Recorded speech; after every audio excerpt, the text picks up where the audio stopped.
साल 2012 में उत्तर प्रदेश में विधानसभा चुनाव होने जा रहे थे और इसी चुनाव से पहले उत्तर प्रदेश के बस्ती जिले में कैद एक खूंखार अपराधी अपने रसूख को वापस पाने के लिए चुनाव मैदान में उतरने का फैसला करता है। लेकिन इलेक्शन लड़ने के दौरान चुनाव प्रचार के लिए उसे चाहिए थी जमानत, इसलिए अब वो जमानत के लिए इलाहाबाद हाईकोर्ट में एक याचिका डालता है। लेकिन उसके खौफ का अंदाजा आप सिर्फ इसी बात से लगा सकते हैं कि जब उसने इलाहाबाद हाईकोर्ट में अपनी जमानत के लिए याचिका डाली तो इस केस की सुनवाई करने से ही 10 जजों ने इनकार कर दिया। आखिरकार 11वें जज जस्टिस डी.पी. सिंह इस केस की सुनवाई करने के लिए सामने आते हैं और फिर इस केस की सुनवाई के बाद इस खूंखार माफिया को जमानत दे दी जाती है। और ये खूंखार माफिया था अतीक अहमद, जो कहने को तो विधायक और सांसद भी रहा, लेकिन असल में इस राजनीति की आड़ में उसका असली काम तो कुछ और ही था। आखिर कैसे एक टांगे वाले का लड़का उत्तर प्रदेश का इतना बड़ा माफिया डॉन बन गया? आखिर कौन था अतीक अहमद, जिससे यूपी की मुख्यमंत्री मायावती भी खौफ खाती थी? कौन था वो अतीक अहमद जिसके ऊपर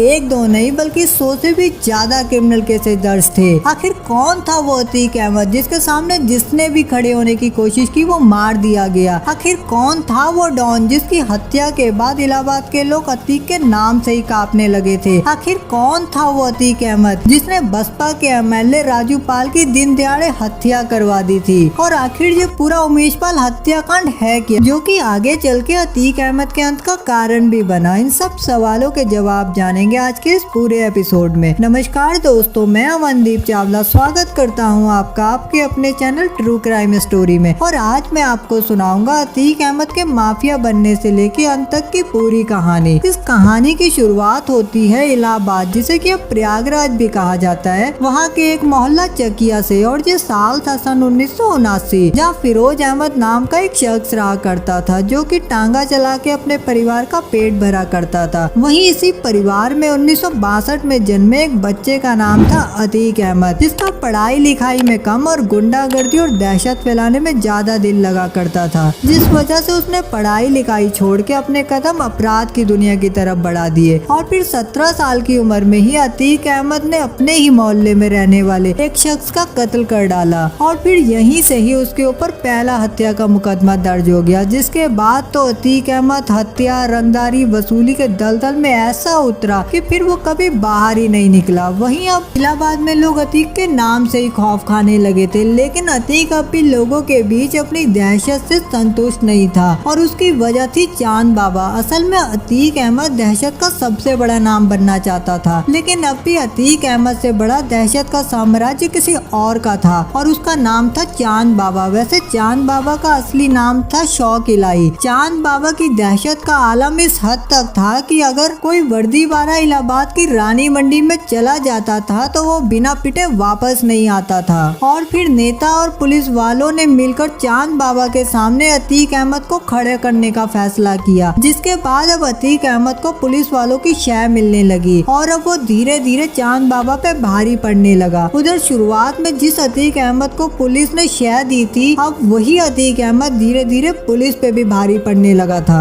वही साल 1986 में यूपी में कांग्रेस की सरकार थी और वीर बहादुर सिंह मुख्यमंत्री थे। अब जब धीरे धीरे अतीक अहमद पुलिस के लिए ही सिरदर्द बनना शुरू हो गया तो वीर बहादुर सिंह ने अतीक अहमद के अपराधों पर रोक लगाने का फैसला किया और उधर अब इसी वजह से अतीक अहमद अंडरग्राउंड हो गया। लेकिन पुलिस की लगातार छापेमारी की वजह से अतीक अहमद ज्यादा दिन तक नहीं छुप सका और बहुत जल्द वो पुलिस के हाथ लग गए। दोस्तों, अगर आपको ये वीडियो पसंद आ रही हो तो हमें सपोर्ट करने के लिए चैनल को सब्सक्राइब जरूर कर ले और बेल नोटिफिकेशन को ऑन करना बिल्कुल ना भूले, ताकि आगे से आने वाली सभी वीडियो के नोटिफिकेशन आप तक जरूर पहुंच सकें। या वहीं गिरफ्तारी के बाद अतीक अहमद ये बात काफी अच्छी तरह से समझ चुका था कि जेल से बचने और बाहर आने का सिर्फ एक ही रास्ता है और वो है राजनीति। इसलिए अब अतीक अहमद ने राजनीति में कदम रखने का फैसला किया और ये साल था सन 1979, जब विधानसभा के चुनाव होने जा रहे थे। अब इसी उत्तर प्रदेश के विधानसभा चुनाव में अतीक अहमद पहली बार इलाहाबाद वेस्ट, जो कि अब प्रयागराज है, उस सीट से इंडिपेंडेंट ही अपनी किस्मत आजमाने के लिए खड़ा हो जाता है। वहीं अतीक अहमद को चुनाव में खड़ा होता देख चांद बाबा भी उसी सीट से खड़ा हो जाता है। अब चुनाव होने के बाद जैसे ही नतीजे आते हैं वो सबको हैरान कर देते हैं।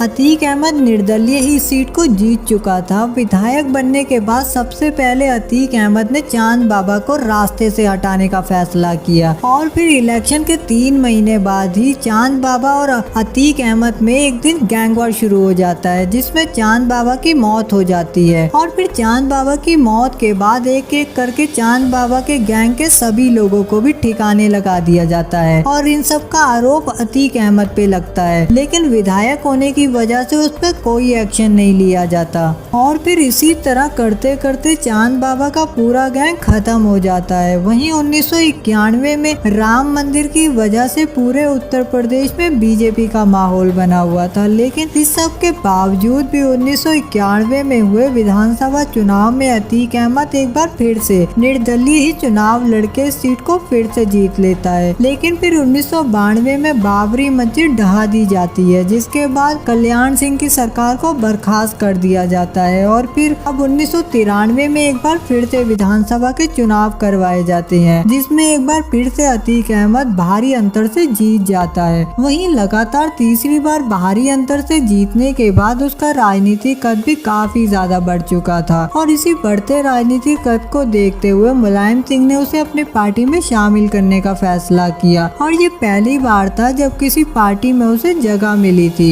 वहीं 2 जून 1995 को मायावती ने मुलायम सिंह की पार्टी से अपना समर्थन वापस ले लिया, जिस वजह से मुलायम सिंह की सरकार गिर गई और फिर कहते हैं इसके बाद जो हुआ उसने मायावती को अंदर तक हिला दिया। 2 जून 1995 की एक शाम मायावती अपने सभी विधायकों के साथ लखनऊ के गेस्ट हाउस में मीटिंग कर रही थी कि तभी कुछ गुंडे वहां पे आ धमकते हैं और मायावती के विधायकों के साथ मारपीट करने लगते हैं और ये सब देख के मायावती अपनी जान बचाने के लिए खुद को एक कमरे में बंद कर लेती है, जिसके बाद रात को भारी पुलिस बल के बीच उन्हें वहां से निकाला जाता है। माना जाता है कि इस पूरे घटनाक्रम में अतीक अहमद का भी हाथ था। वहीं इस पूरे घटनाक्रम के बाद बीजेपी, कांग्रेस, जनता दल और कम्युनिस्ट पार्टी ने मायावती को सपोर्ट कर दिया और इस तरह मायावती उत्तर प्रदेश की पहली बार दलित मुख्यमंत्री बन गई। लेकिन उनकी ये सरकार ज्यादा टाइम तक नहीं चल सकी और 4 महीने बाद ही बीजेपी ने अपना दिया हुआ समर्थन वापस ले लिया, जिस वजह से मायावती की सरकार गिर गई। अब मायावती की सरकार गिरने के बाद किसी के भी पास बहुमत पूरा ना हो पाने की वजह से यूपी में एक बार फिर से राष्ट्रपति शासन लगा दिया जाता है, जिसके बाद अब 1996 में एक बार फिर से विधानसभा चुनाव करवाने का ऐलान कर दिया जाता है। वहीं इस बार अतीक अहमद को अपनी पश्चिमी इलाहाबाद सीट पे मुलायम सिंह की पार्टी सपा की तरफ से टिकट मिल जाता है और इस बार फिर से अतीक अहमद 35,000 से ज्यादा वोटों से जीत जाता है। लेकिन मुलायम सिंह और अतीक अहमद का ये रिश्ता ज्यादा टाइम तक नहीं चल पाता और बहुत जल्द ही इन दोनों के रिश्तों में खटास आ जाती है, जिसके बाद 1999 में अतीक अहमद सपा का साथ छोड़ के अपना दल का दामन थाम लेता है। अब अगले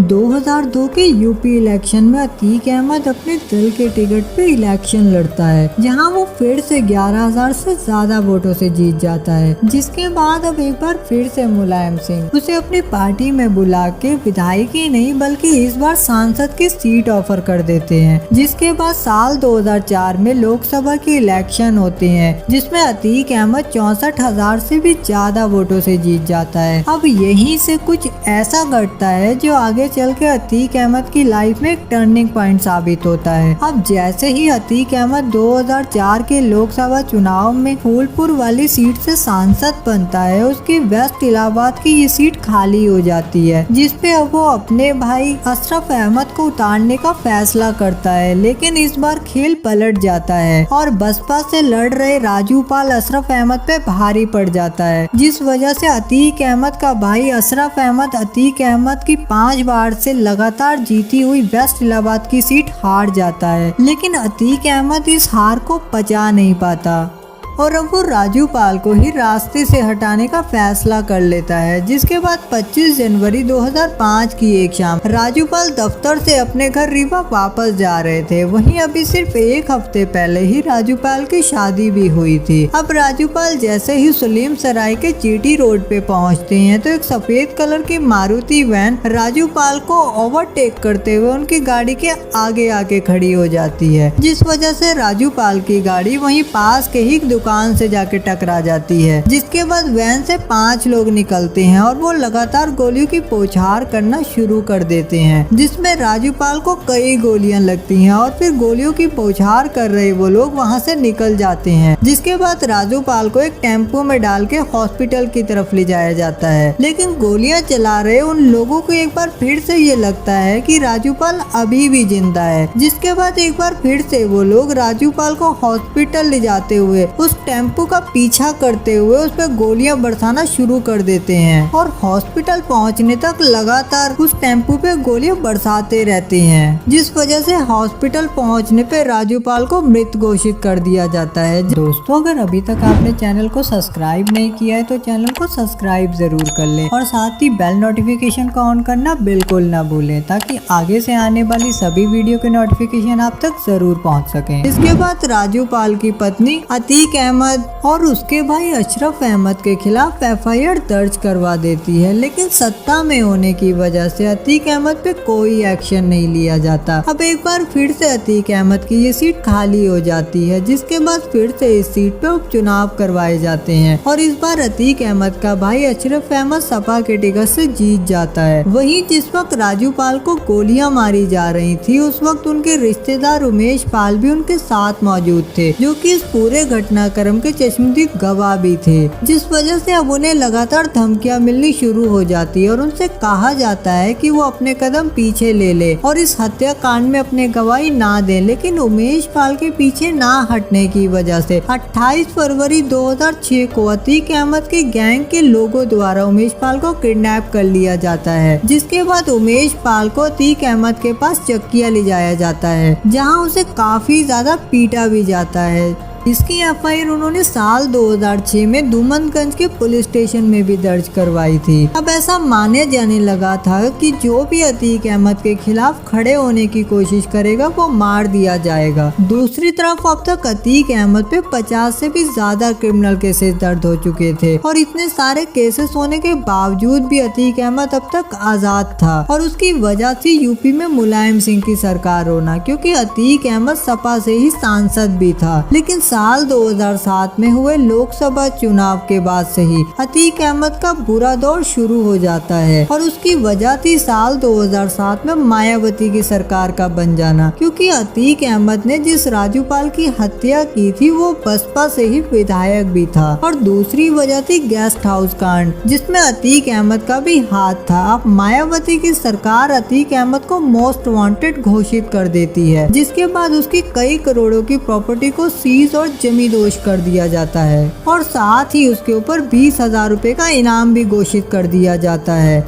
जिसके बाद अब लगातार अतीक अहमद को पकड़ने के लिए छापेमारी शुरू हो जाती है, जिस वजह से अतीक अहमद अंडरग्राउंड हो जाता है और फिर एक दिन दिल्ली पुलिस उसे दिल्ली के प्रीतमपुरा इलाके से गिरफ्तार कर लेती है, जिसके बाद अब उसे यूपी की जेल में डाल दिया जाता है। अब साल 2012 में अतीक अहमद एक बार फिर से अपने खोए हुए रुतबे को वापस पाने के लिए इलेक्शन लड़ने का फैसला करता है, जिसके बाद उसे उसकी ही अपनी सीट पश्चिमी इलाहाबाद से फिर से दल से टिकट मिल जाती है। लेकिन अब चुनाव प्रचार करने के लिए उसका जेल से बाहर आना भी जरूरी था, इसलिए अब वो इलाहाबाद हाई कोर्ट में अपनी जमानत के लिए एक अर्जी डालता है। लेकिन अतीक अहमद का खौफ इतना ज्यादा था कि लगातार एक के बाद एक 10 जज इस केस की सुनवाई करने से ही अपने कदम पीछे खींच लेते हैं, जिसके बाद 11वें जज इस केस की सुनवाई करने को तैयार होते हैं और फिर फरवरी 2012 में अतीक अहमद को जमानत दे दी जाती है। वहीं अतीक अहमद के जेल जाने की वजह से अतीक अहमद की अपनी सीट पे पकड़ काफी कमजोर हो जाती है, जिस वजह से अतीक अहमद इलेक्शन हार जाता है और अतीक अहमद को हराने वाला पर्सन था बसपा की पूजा पाल।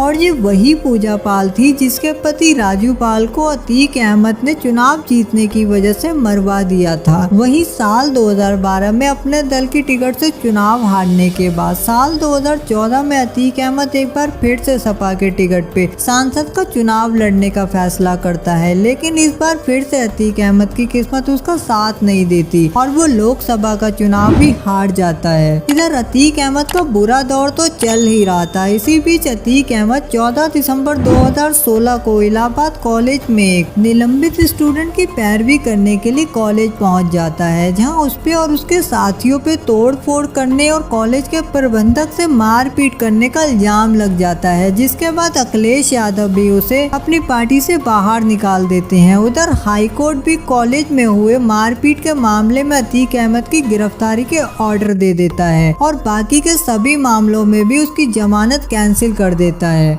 जिसके बाद अतीक अहमद फिर से जेल वापस पहुंच जाता है और फिर साल 2017 में यूपी में बीजेपी की सरकार बन जाती है और मुख्यमंत्री बनते हैं योगी आदित्यनाथ और डिप्टी सीएम बनते हैं केशव प्रसाद मौर्य, जिस वजह से केशव प्रसाद मौर्य अपनी फूलपुर की सांसद वाली सीट छोड़ देते हैं। अब इस सीट के खाली होने के बाद एक बार फिर से इस सीट पे इलेक्शन होते हैं और इसी इलेक्शन में अतीक अहमद एक बार फिर से जेल से ही अपनी किस्मत को आजमाने का फैसला करता है, जिसके बाद वो जेल से ही निर्दलीय चुनाव लड़ता है। लेकिन इस बार भी अतीक अहमद की किस्मत उसका साथ नहीं देती और वो इस बार भी इलेक्शन हार जाता है। उधर योगी के मुख्यमंत्री बनते ही अतीक अहमद के उल्टे दिन भी शुरू हो जाते हैं और उसके पुराने सभी केसेस को फिर से रीओपन कर दिया जाता है। साथ ही अतीक अहमद के कई सौ करोड़ों की प्रॉपर्टी को भी जमींदोज कर दिया जाता है। वहीं अतीक अहमद का भाई अशरफ अहमद भी मर्डर के एक मामले में पहले से ही जेल में ही बंद था। अतीक अहमद के 5 बेटे हैं, जिसमें से 3 नाबालिग हैं जो कि अभी बाल सुधार गृह में बंद हैं। वहीं चौथा बेटा है असद, जिसने उमेश पाल हत्याकांड को अंजाम दिया और 5वां